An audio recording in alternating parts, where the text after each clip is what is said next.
হরে কৃষ্ণ। ওম নমো ভগবতে বাসুদেবায়। ওম নমো ভগবতে বাসুদেবায়। ওম নমো ভগবতে বাসুদেবায়। শ্রীমদ্ ভাগবত তৃতীয় স্কন্ধ স্থানম সৃষ্টি স্থিতি সপ্তদশ অধ্যায়। ব্রহ্মাণ্ডে সর্বদিকে হিরণ্যাক্ষের বিজয়। শ্লোক 31।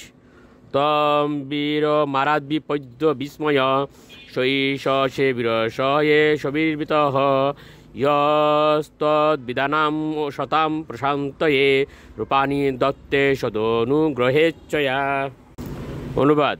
বরুণদেব বলতে লাগলেন, তার কাছে পৌঁছালে আপনি অতি শীঘ্রই নষ্টগর্ভ হয়ে কুকুরদের দ্বারা পরিবৃত অবস্থায় যুদ্ধক্ষেত্রে চিরনিদ্রায় শায়িত হবেন। আপনার মতো দুষ্ট ব্যক্তিদের বিনাশ করার জন্য এবং সাধুদের অনুগ্রহ করার জন্য তিনি বড় আদি বিবিধ রূপ ধারণ করেন। ইতি শ্রীমদ্ ভাগবতের তৃতীয় স্কন্ধের ব্রহ্মাণ্ডের সর্বদিকে হিরণ্যাক্ষের বিজয় নামক সপ্তদশ অধ্যায়ের ভক্তি বেদান্ত তাৎপর্য। হরে কৃষ্ণ।